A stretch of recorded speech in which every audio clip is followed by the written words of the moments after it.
Hi Maxwell, I'm in Montana. The state of Montana is the furthest state north in the United States. It's right next to Idaho and South Dakota and North Dakota. And there's a country above it called Canada. And I'm outside at the fam camp. I'll give you a little tour here. There's our RV. You remember that one where you camped in? We can go all the way around. It's pretty bright over there. There's the sun. And we're going to come back around to me. And I'm going to read you a story right now called Dr. Seuss Sleep Book. And there's the name of it right there.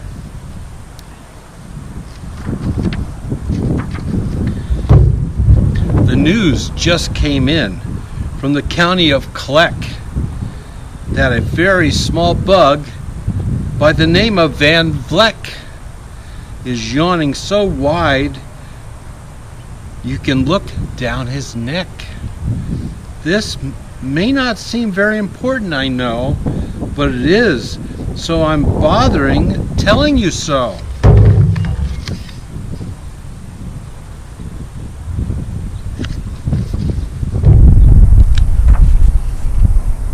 A yawn is quite catching, you see, like a cough.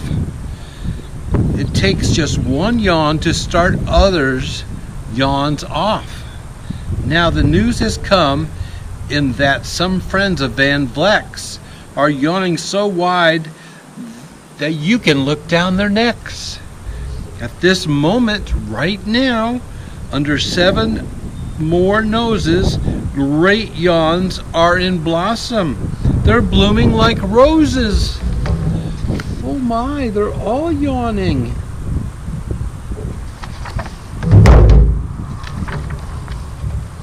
The yawn of that little bug is still spreading. According to latest reports, it is heading across wide fields through the sleepy night air, across the whole country toward every which where. And people are gradually starting to say, I feel rather drowsy. I've had quite a day.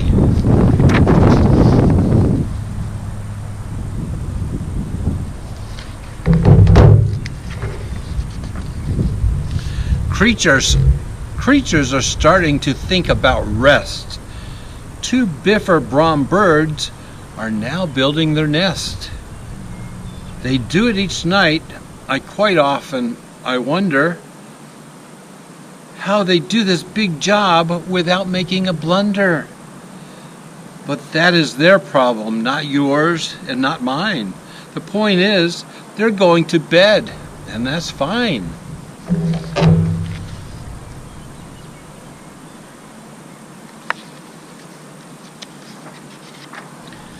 Sleep thoughts are spreading throughout the whole land. The time for night brushing of teeth is at hand. Up at Herkimer Falls, where the great river rushes and crashes down crags in great garling gushes, the Herkimer sisters are using their brushes. Those falls are just grand for toothbrushing beneath, if you happen to be up that way with your teeth.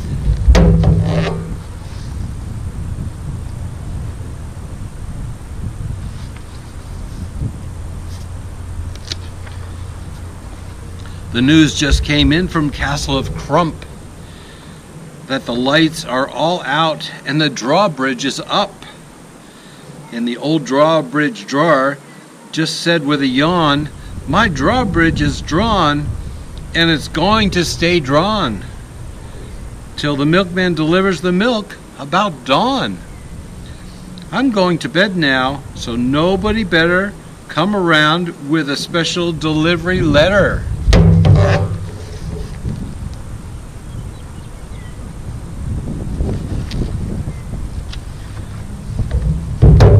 The number of sleepers is steadily growing. Bed is where more and more people are going. In Culpeper Springs, in the Stillwalkers Hall, the Stillwalker stilts are all stacked on the wall. The stillwalkers have called it a day. They've all tuckered out and they're snoozing away. This is very big news. It's important to know, and that's why I'm bothering to tell you so.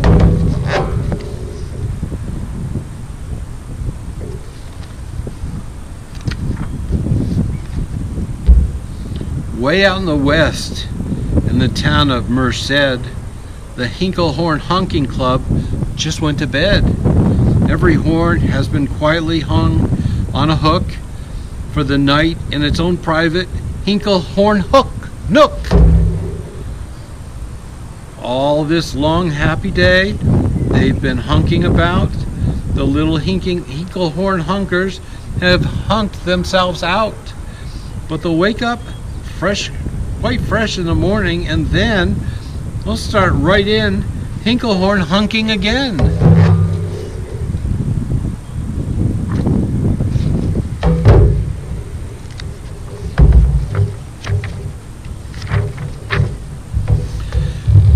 Everywhere creatures are falling asleep. The collapsible frink just collapsed in a heap. And by adding the frink to the others before, I'm able to give you the who's asleep score. Right now, 40,404 creatures are happily deep in slumber. I think you'll agree that's a whopping fine number.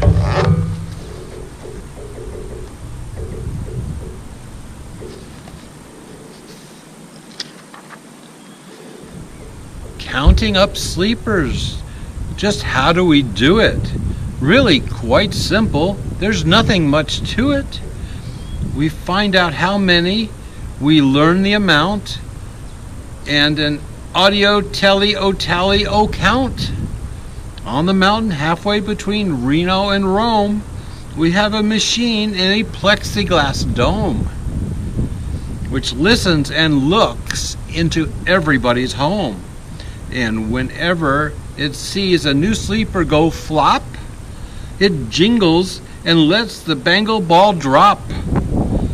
Our chap counts these balls as they plump in a cup, and that's how we know who is down and who is up.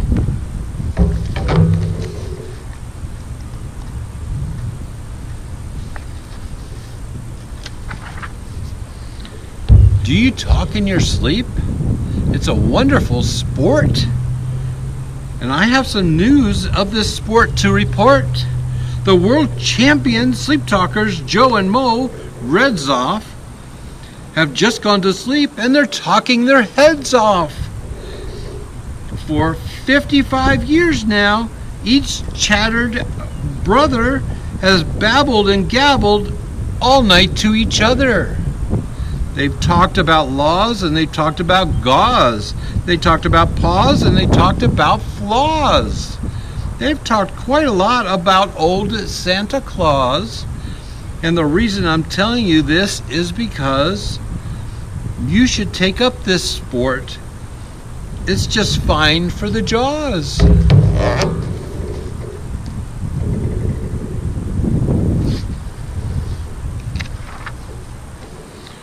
Do you walk in your sleep?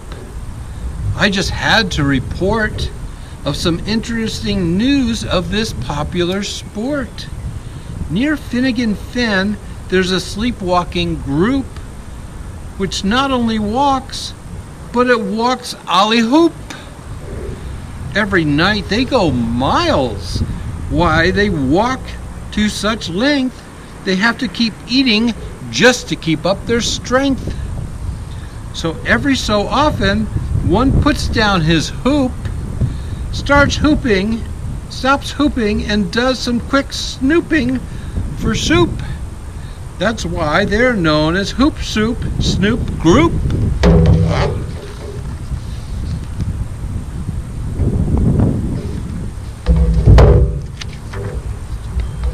Sleepwalking, too, are the curious Crandalls, who sleepwalk on hills with assorted sized candles.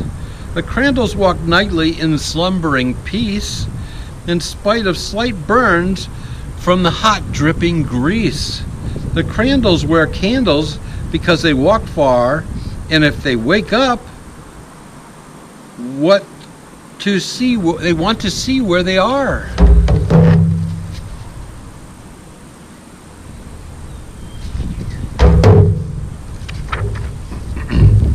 Now the news has arrived from the Valley of Vale that the Chippendale Mupp has just bitten his tail, which he does every night before shutting his eyes.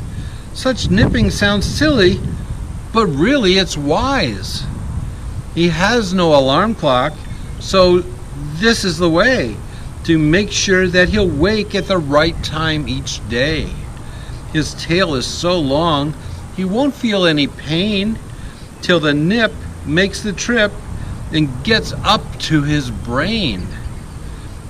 In exactly 8 hours, the Chippendale Mupp will at last feel the bite and yell, "Ouch!" and wake up.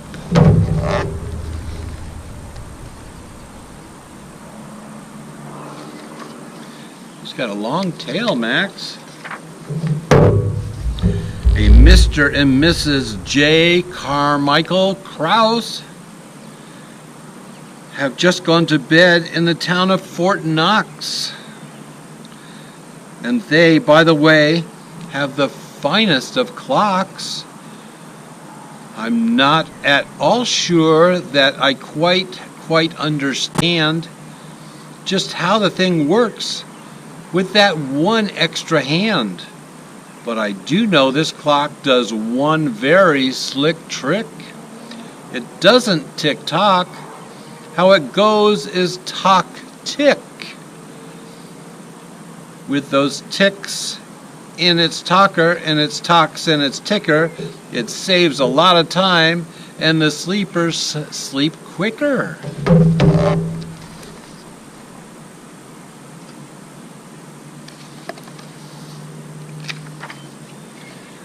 What a fine night for sleeping. From all that I hear, it's the best night for sleeping in many a year. They're ever asleep in the Zibwhack Motel, and people don't usually sleep there too well. The beds are like rocks, and as everyone knows, the sheets are too short. They won't even cover your toes. So if people are actually sleeping in there, it's a great night for sleeping. It must be in the air.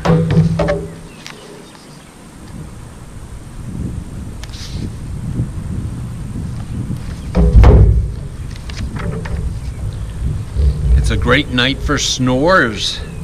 I just had to report of some boys who are on top of this musical sport. The snortiest snorers in all our fair land are Snorter McPhail and his Snort a Snort Band.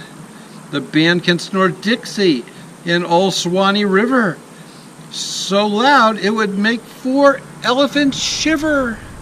The loudest of all the boys is McPhail. He snores with his head in a 3-gallon pail. So they snore in a cave 20 miles out of town. If they snored closer in, they would snore the town down.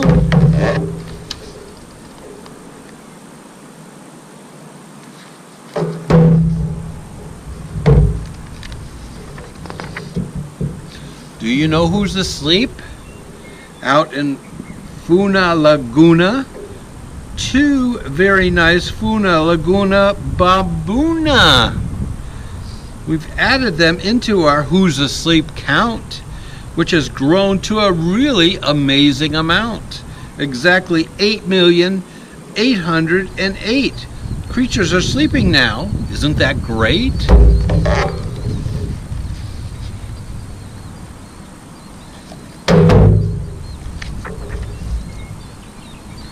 A jed is in bed, and the bed of the jed is the softest of beds in the world, it is said.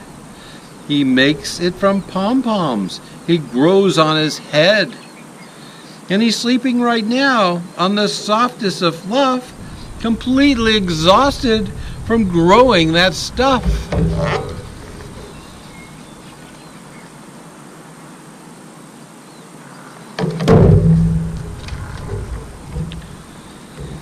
The news has come from the district of Doff that two oft are asleep, and they're sleeping aloft. And how are they able to sleep off the ground? I'll tell you. I weighed one last week and I found that an oft is so light it weighs minus 1 pound. Wow.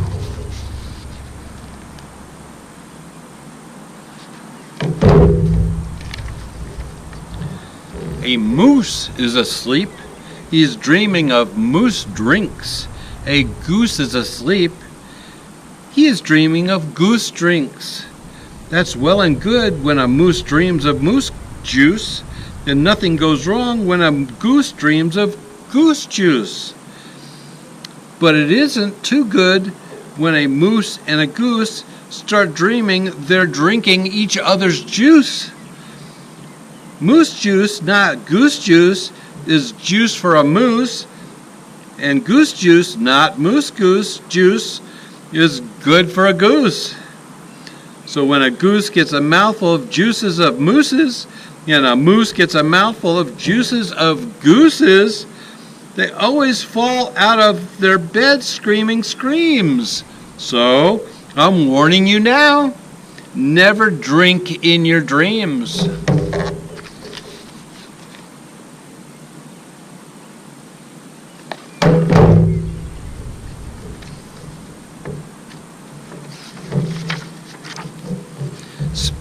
Speaking of dreaming, I think you should note that the Bumbletub Club is now dreaming afloat. Every night they go dreaming down Bumbletub Creek, except for one night every third or fourth week when they stop for repairs because their Bumbletubs leak. But tonight they're afloat, full of dreams, full of bliss. And that's why I'm bothering to tell you this.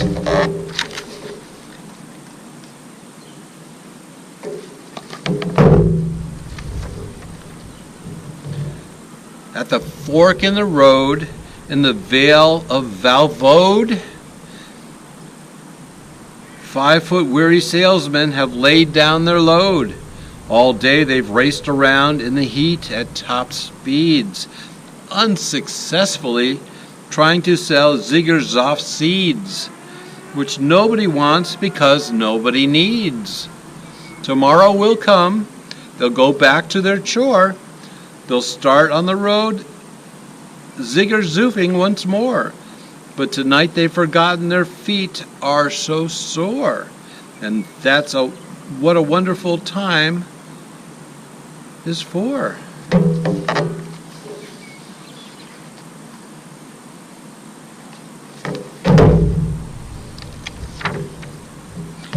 Everywhere, creatures have shut their voices. They've all gone to bed in the beds of their choices.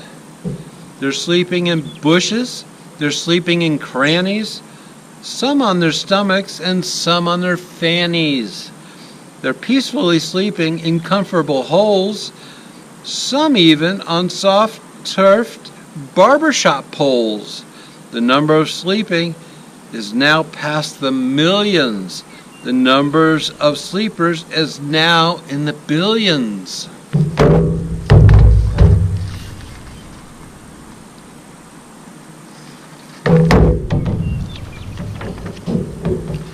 They're sleeping on steps and on strings and on floors, in mailboxes, ships, and in the keyholes of doors. Every worm on a fishhook is safe for the night. Every fish in the sea is just too sleepy to bite. Every whale in the ocean has turned off its spout. Every light between here and Farfoodle is out. And now, adding up things up, we are way beyond billions, Our Who's Asleep score is now in the zillions.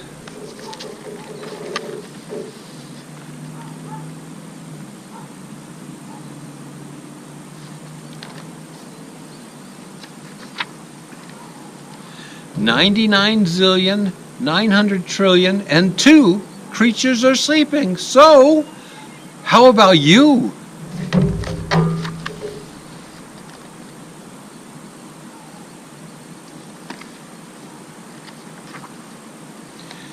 When you put your light out, the number will be 99,000,000,900,000,003.